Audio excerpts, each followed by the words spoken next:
From the far reaches of the Milky Way galaxy, it's Retro Nerd Girl with a film review for you. Today, I'll be reviewing a movie as a special request from my friend Josh, and it's We're Back, released in 1993. Starring the voice talents of John Goodman, Jay Leno, Walter Cronkite, Julia Child, and Martin Short. Directed by Phil Nibelink, Simon Wells, Dick Zondag, and Ralph Zondag. The genre is adventure comedy. The rating is G. The budget is not available. And my rating is an 8. The synopsis is a wishmaker from the far future, Captain New Eyes, travels back in time to collect 4 dinosaurs: Rex, the Tyrannosaurus Rex, Dweeb, the Parasaurolophus, Woog, the Triceratops, and Elsa, the Pteranodon. Captain New Eyes convinces them to go to the middle future, which is about where our present is right now, or where it was in 1993, to fulfill the wishes of children who want to see real dinosaurs. Enjoyment. I really enjoyed this film, mostly because it seems like a silly kids movie, but there's actually a deeper significance and message.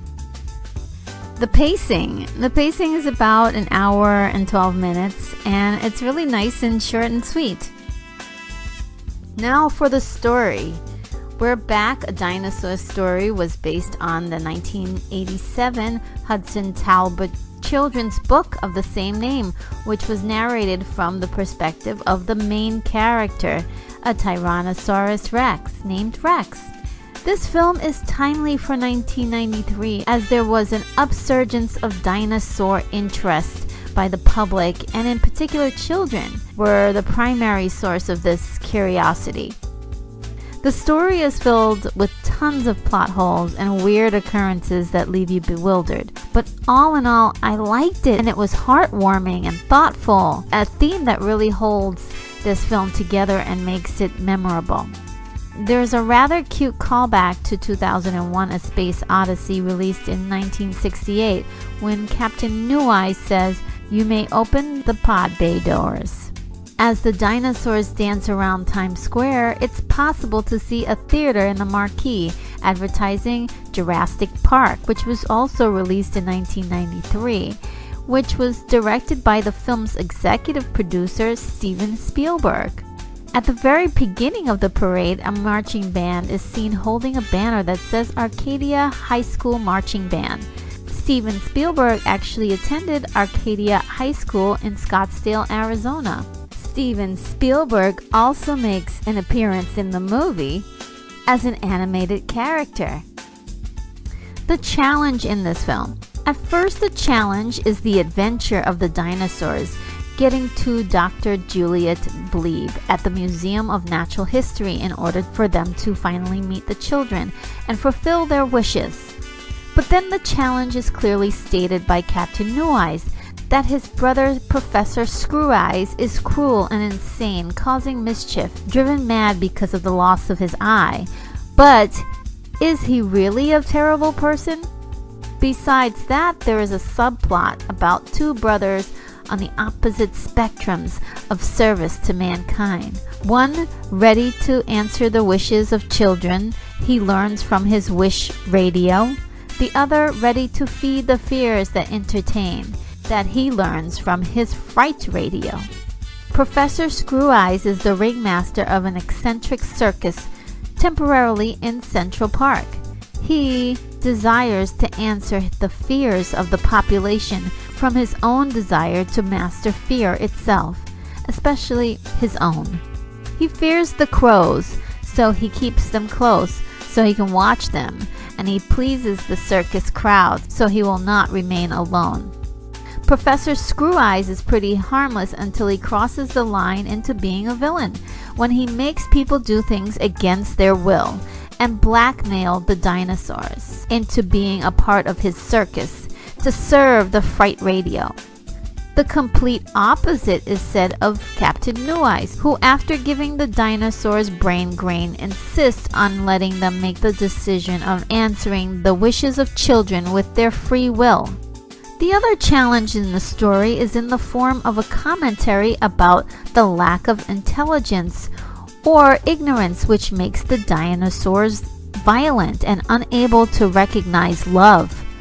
Professor Screweyes uses his invention, the opposite of Captain Screweyes' brain grain cereal, his own drain brain pills, to de-evolve the dinosaurs of their intelligence, which sends them back into being terrifying and unreasonable monsters. This is actually an insightful commentary about human beings and how love and intelligence is comparable. We can show our intelligence by not being violent and more understanding to our world. Empathy. The story begins with a birdie running away from home to join the circus, and a talking dinosaur by the name of Rex telling the tale of how running off to the circus may be a bad idea. Rex and the other dinosaurs that have eaten the intelligent enhancing cereal become remorseful and more compassionate, adopting humanistic personalities. However, the filmmakers make a bold statement about how the world of this film is going to operate by making it very clear that this is a fantasy and not a history lesson about dinosaurs. It's prevalent when we see plant-eating dinosaurs eating hot dogs. It's a definite method of anthropomorphizing these creatures, even Americanizing them, therefore removing their essential animal instincts to conform to human standards of social normalcy at the time. Rex, along with fellow dinosaurs Dweeb, Woog, and Elsa, are convinced to help answer the wishes of children who want to see real dinosaurs in the middle future. What really tips the scales in favor of this is when Rex sees that a boy by the name of Louie is alone and wishes for a friend. We think that the dinosaurs are the main characters of the story, but they aren't. Louie is actually the main character here and the hero of the film. He is a natural-born leader with the most ideas, the most to do, and the most to say in the film.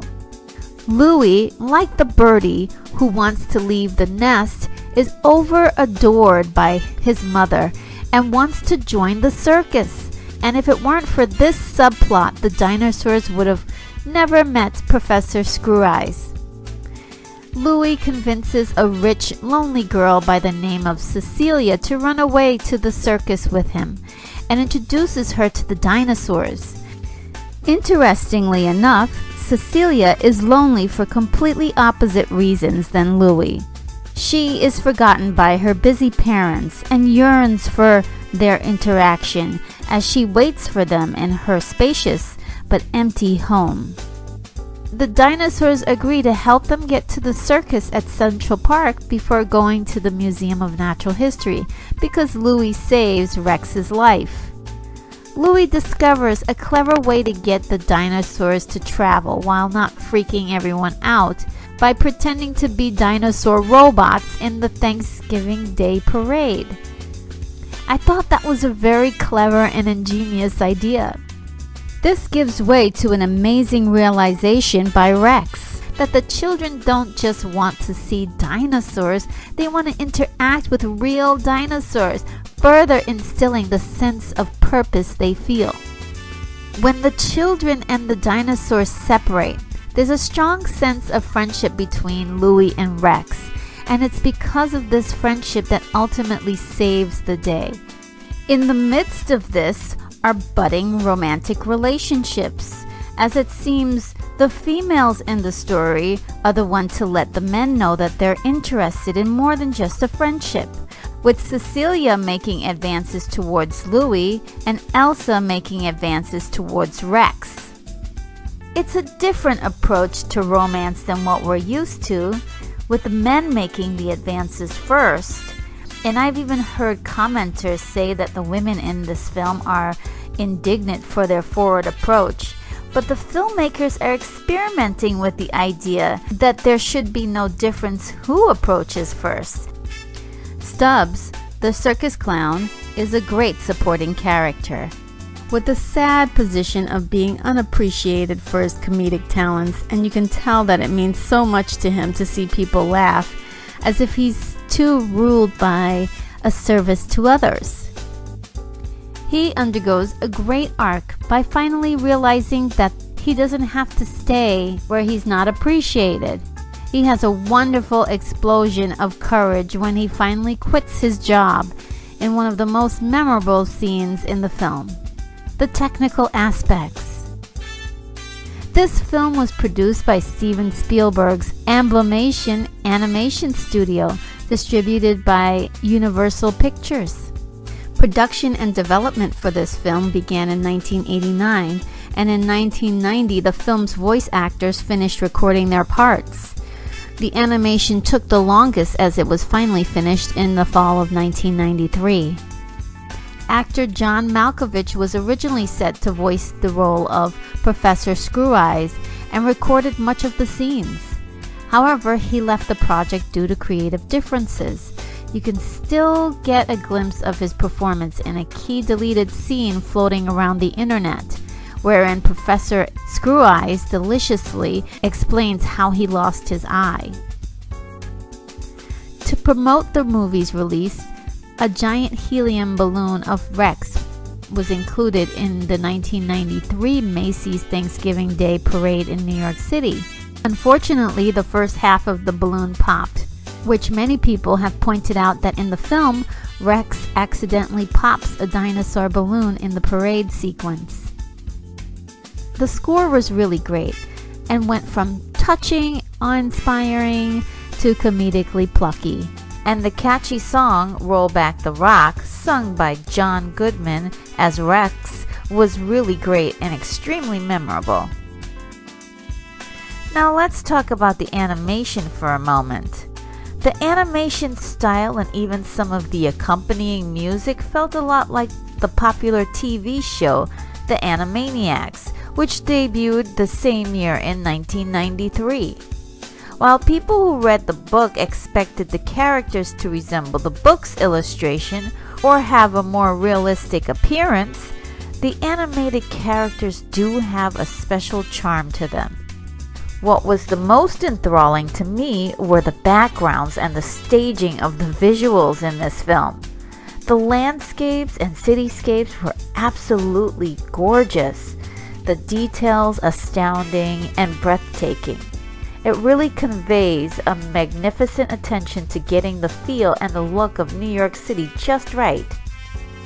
And I just love the movement and the design of Captain Neweyes' ship.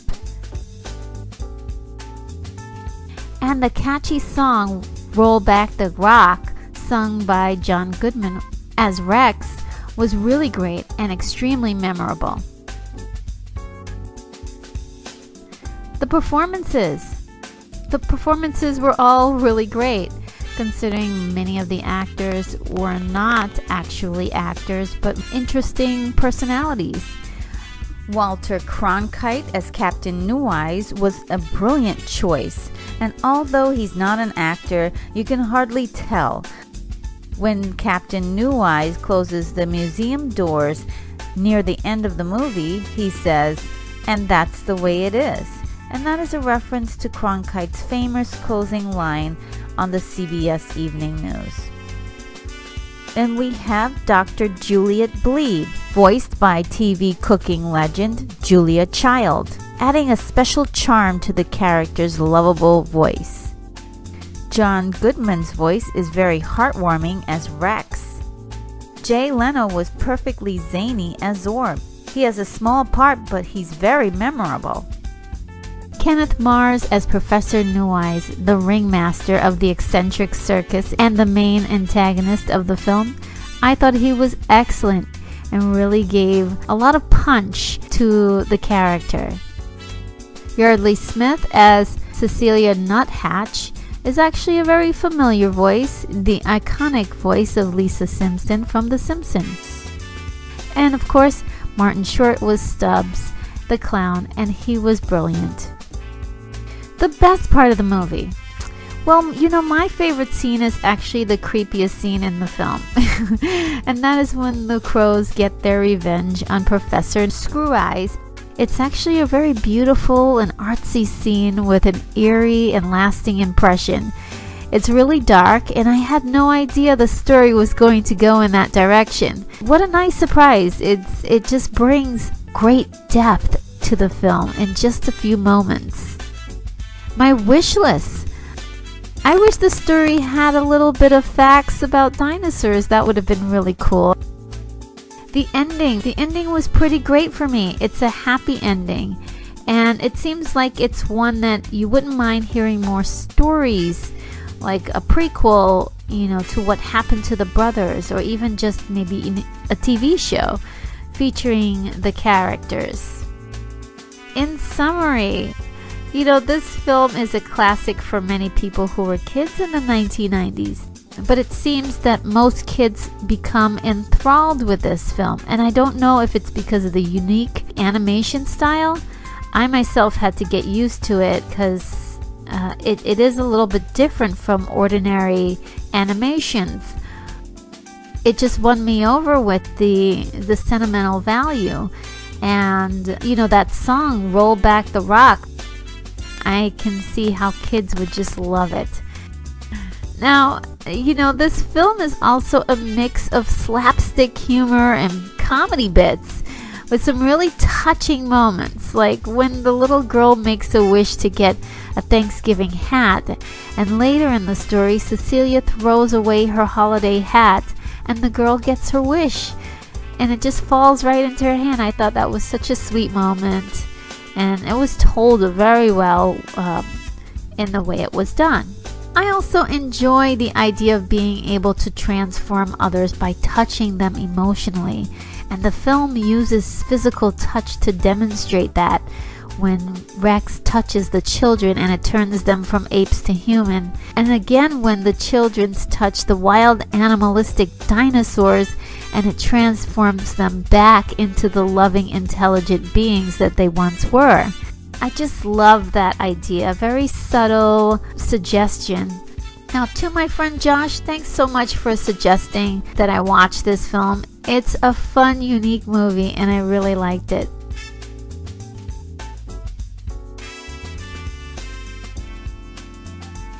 Well, that sums up my review. I hope you liked it, and let's keep this discussion going. Leave your rating for the movie and why in the comment section. Take care, movie lovers, and off to my next review.